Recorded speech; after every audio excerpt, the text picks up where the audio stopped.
BBR TV news కు స్వాగతం. నేను మీ గ్రీష్మ.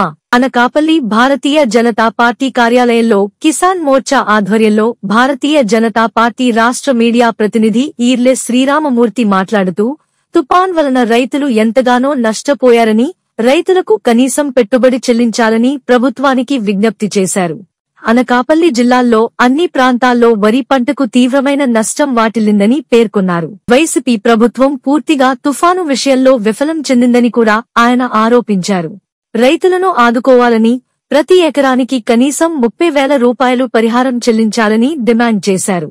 రైతులకు ముందుగా తుపాన్ కి సంబంధించి ఎటువంటి జాగ్రత్తలు చెప్పకుండా మంత్రులు, ఎమ్మెల్యేలు తమ స్వార్థ రాజకీయాల కోసం కాలయాపన చేయడం జరిగిందని ఆరోపించారు.